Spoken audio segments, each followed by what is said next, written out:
is dead. No one understood or had the heart of the youth in the United States of America better than Charlie. He was loved and admired by all, especially me.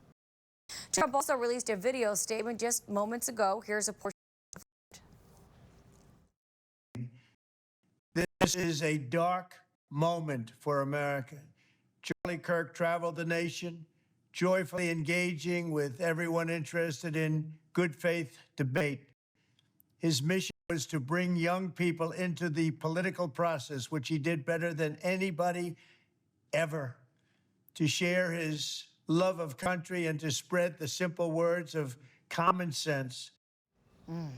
Well, investigators believe that this was a targeted attack where one shooter fired at one person. And here's some video from that fatal shooting. Oh my God. Go, run. Well, the video of Kirk being shot in the neck is just too graphic to show you. Blood can be seen pouring from his neck as he falls back in his chair and then down onto the ground. People in the audience then begin running. Kirk is seen being carried away by a security detail and rushed to a hospital.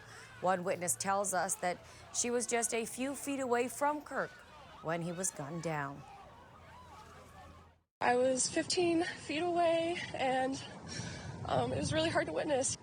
You just see his neck just like open up, and there's just like so much blood that just came out. It was horrible, and all I felt was like everybody bringing me down to the ground, and I was sorry. All I hear is screaming, and I see people running, and I'm like, it's not safe to run, it's not safe to get up, it's not.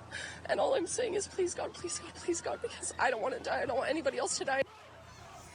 The Utah Department of Public Safety and the FBI are co-leading the criminal investigation. The school says that the shooter fired a weapon from the campus building some 200 yards away from Kirk.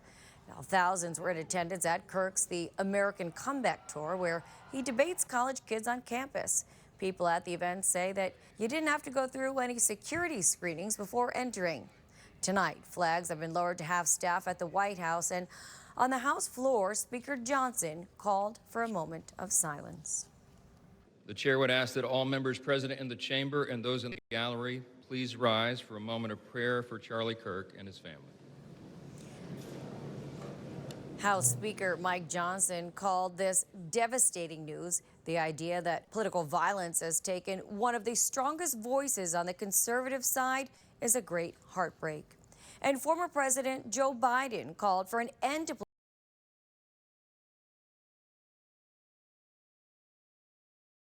political violence, saying there is no place in our country for this kind of violence.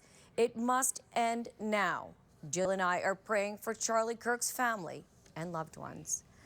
Kirk, an Illinois native, was a grassroots conservative influencer who began his movement at just the age of 18.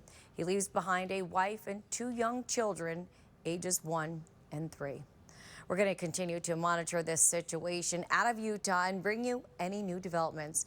For now, in the newsroom, Mary Beth McDade, we'll send it back to you in the studio. All right, MB, thank you. And the Reagan Presidential Library in Simi Valley postponed the appearance of Ben Shapiro, a prominent conservative author, in the aftermath of the Charlie Kirk killing. Shapiro was scheduled to appear tonight. KTLA's Kimberly Cheng has reaction from the library and its visitors.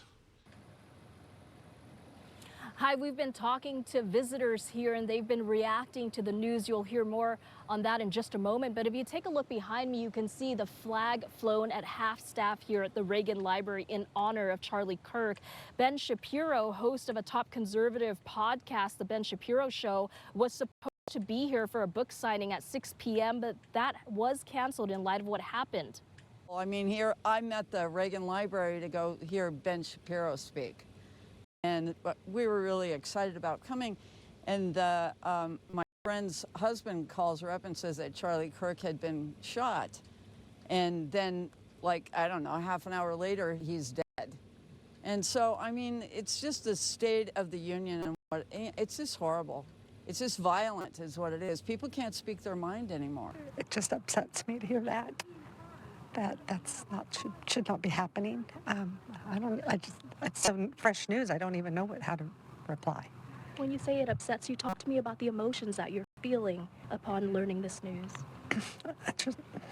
Well, it's just devastating because, you know, there's everybody has an opinion, you know, They shouldn't die for it. yeah, you shouldn't die for it. The Ronald Reagan Presidential Foundation and Institute put out a statement saying it is saddened to hear of events that took place today at Utah Valley University. Our prayers are with Charlie Kirk's family and friends. As a mark of respect, we are canceling our program and book signing with Ben Shapiro this evening. A new date will be announced shortly. Earlier, we spoke with a spokesperson. She talked about the cancellation and gave her reaction to learning Kirk was killed. Ben will come back. We don't want him silenced. He does not want to be silenced. That would be the worst outcome here, right? Is if people are silenced because of this. But today needs to be about Charlie and his family. Charlie Kirk had so much life ahead of him. He had more ahead of him than behind him, only being 31 years old.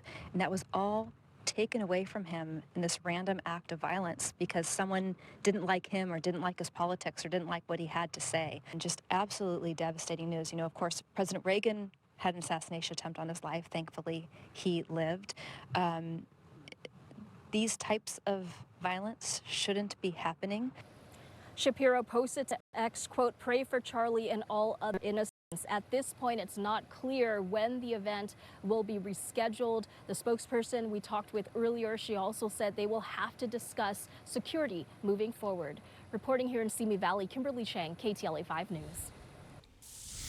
And now to this, we are following developing news from Colorado where one student is dead and two others are in critical condition after a shooting at a high school. It happened at Evergreen High School in a suburb near Denver. Authorities say one of the injured teens is the suspected shooter. It's not clear if the suspect was struck by police or shot himself. It is believed that he is a student at the school and a juvenile. Police say there is no ongoing threat to the community. A 13-year-old boy is dead and three others injured after a drive-by shooting Monday night in Santa Ana. According to a GoFundMe page set up by the family, the victim is identified as 13-year-old Adrian Torres. Police say just before 8:30 Monday night, Torres and a group of teens were on Susan Street when someone opened fire. Like it came down from that street, stopped right in front of them. It was a white car, that's all I could see. No warning, no nothing, just stopped. I don't even know if it was the driver, backseat, passenger. They just pulled out a gun. They shot 6 times exactly, if I'm not wrong. And then they just zoomed off. Torres was pronounced dead at the scene. The other teens, ranging in age from 13 to 15, were taken to area hospitals. They are expected to survive. The shooter is still on the run. Anyone with information is urged to call Santa Ana police. A registered sex offender accused of a lewd act by sniffing the bottoms of several women has admitted to violating his parole and will serve roughly 4 months in county jail. 38-year-old Khaleesi Crowder was arrested late last month, his third arrest for similar offenses. He was first arrested 2 years ago for following unsuspecting women around a Barnes & Noble in Glendale and committing lewd acts. Investigators say he also committed a similar offense at a Nordstrom rack on North Victory Place in Burbank in July. Police say Crowder has a history of offenses dating back to 2021. The LA City Council unanimously approved a motion today to have the city take on a bigger role in housing homeless people. The proposal analyzing the ability of the city establishing its own continuum of care. That's a federal initiative to help communities address homelessness. Locally, it's handled by LA County, but now LA City wants to create its own program. Now that the motion is approved, LA's chief legislative analyst will work